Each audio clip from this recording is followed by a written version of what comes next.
J'ai peur pour l'amitié. J'ai peur pour l'avenir de l'amour. J'ai peur pour l'avenir des enfants. J'ai peur qu'on se laisse avoir par la rapidité que vous avez dénoncée et qu'on oublie précisément qu'on est ingénieur, qu'on est au Polytechnique, qu'on est là pour aimer l'humanité, pour l'aider et non pas pour s'imposer.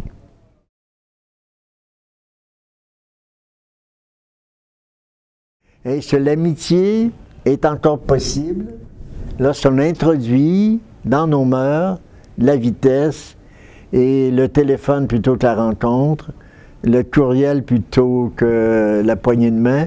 Je descends dans les détails parce que je trouve que vous êtes des techniciens de la pensée aussi, puisque je vous écoute, vous êtes des techniciens de la pensée aussi. J'ai besoin de votre avis. Je suis inquiet sur l'avenir de l'amitié.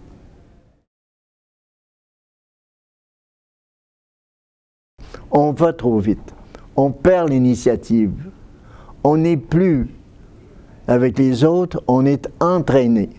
Ça me faisait penser que lorsque je prenais le métro à Shibuya, à Tokyo, quand tu prends le métro, c'est un exemple que je vous donne pour la liberté, et quand tu prends le métro à Shibuya, disons, il faut que tu choisisses l'endroit précis, là tu dois entrer.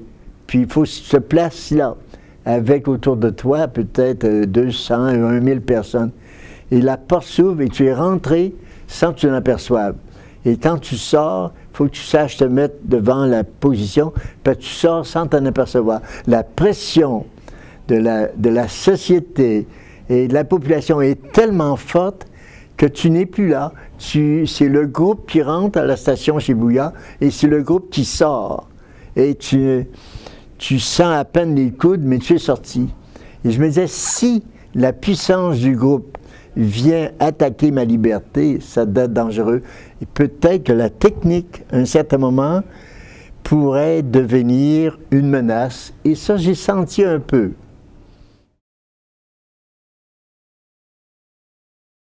Et dans la publicité, il y a quelque chose d'agressif. Il y a du viol dans la publicité. On viole ton esprit, on t'impose des idées, des achats, et on le fait pour les petits-enfants, on les fait pour les jeunes amoureux, amoureuses, et là, on devient presque obligé d'acheter tel ou tel cadeau ou de porter tel ou tel habit, et la publicité rend une société coupable. Et ça me fait mal. Je n'ai pas été habitué à la culpabilité collective, publique. J'ai été habitué à la culpabilité individuelle. Mais quand j'entends le tatou des neveux, bon, j'ai vu ça chez le troisième voisin, il faut qu'on en ait, l'autre en ait. Là, j'ai peur que l'on perde ce que j'avais dit, vous autres, tout à l'heure, d'une façon indirecte, qu'on perde la liberté. C'est que la solitude est... on est seul, on meurt seul. Dans le monde mystique, on dit toujours « nul n'est une île ». Chez les mystiques, on dit « on vit toujours l'un et pour l'autre ». Sartre, pas Sartre, Derrida, un des philosophes contemporains, « moi c'est l'autre ». Tu ne peux pas t'empêcher. Exister, c'est hériter. Donc, la solitude, c'est peut-être un faux problème que j'ai posé sans vouloir le faire. Tu sais, c'est qu'elle n'est pas possible au sens total du mot. Et je te regarde, tu parles l'ordinateur, toi tu as des écouteurs. Bon, au fond, c'est un besoin normal et naturel de ne pas être seul.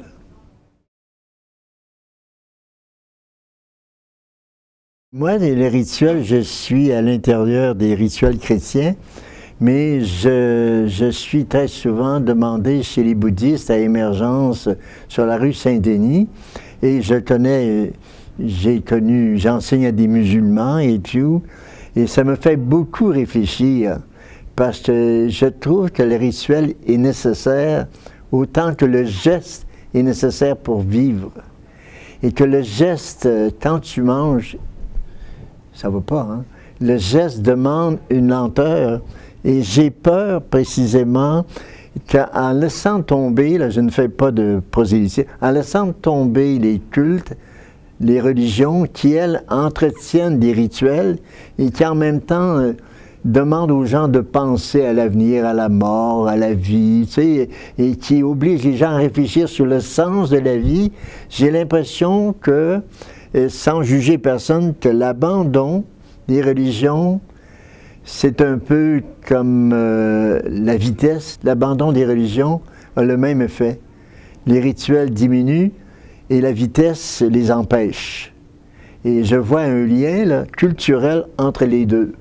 L'abandon de la réflexion et l'abandon des cultes font que on a oublié la lenteur. C'est beau la lenteur, c'est pas possible.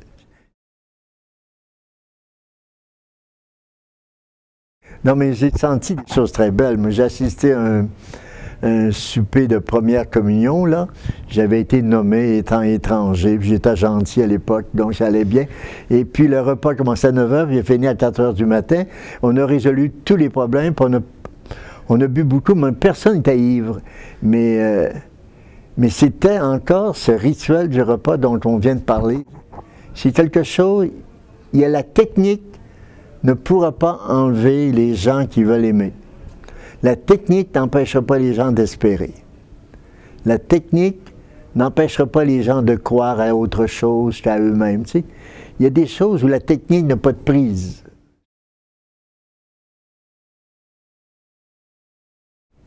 Parce que quelle image que tu souhaites que la société ait de toi. Tu sais. Moi, dans un milieu capitaliste, bon, moi, Québécois, tu sais, je souhaite, dans ma naïveté, et je souhaite que tu sois efficace, que tu marches et que tu t'imposes et que tu en arrives à coup à, je ne sais pas, à trouver un autre truc qui fasse avancer la technique.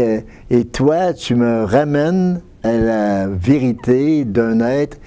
Tu es là. Il faut que tu sois toi-même.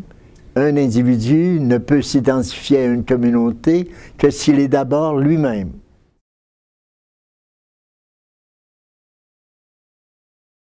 Oppenheimer, c'est lui qui a fait la bombe atomique. À un certain moment, il a rencontré les étudiants de Columbia. Les étudiants lui ont dit « Qu'est-ce que vous pensez de nous aujourd'hui ?» Il leur dit ceci, comme un prophète. Vous allez entrer dans quelque temps dans un univers sans frontières. Comment allez-vous survivre, vous, là? Puis il parle à chacun dans ça. Vous avez deux réponses. La première réponse, regroupez-vous en petites unités. N'essayez pas d'appartenir en même temps à tout le monde. Regroupez-vous en toutes petites unités. Et deuxièmement, et je crois que c'est toi, Vanessa, qui l'a dit, fixez-vous au quotidien, et non pas à l'actualité. Fixez-vous au quotidien, à la petite vie, les petits détails, les petits gestes, les petites répétitions, et là, vous allez survivre. Et moi, ça me fascine, ça. Je sens toujours ce besoin que vous avez de donner. Donner, aimer, c'est donner. Aimer, c'est l'autre, c'est pas soi. Soi, ça part de soi, c'est l'autre. Et moi, je me disais, je vous souhaite à 96 ans d'avoir gardé le même. Il y aura peut-être des petits arrière-petits-enfants, ou je ne sais plus, on ne peut pas imaginer quoi que ce soit. Hein. Moi, j'avais jamais imaginé que je serais tout seul devant vous ce soir. Mais disons que c'est ça. Il n'y a pas d'autre. Il n'y a pas d'autre. Aimer, donner. C'est tout. Plus on donne, plus on reçoit. Et ça, mais je reviens à ce que c'est toi, je vais dire toi.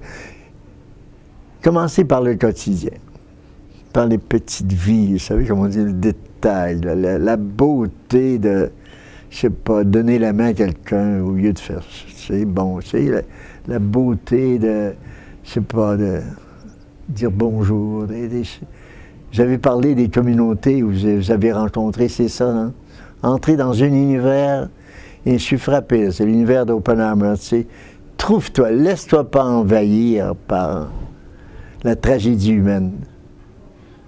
Elle existe, tu fais partie de cette humanité-là, il ne faut pas que tu sois indifférent, mais si tu veux survivre dans ton cœur, dans ton corps, dans ton esprit,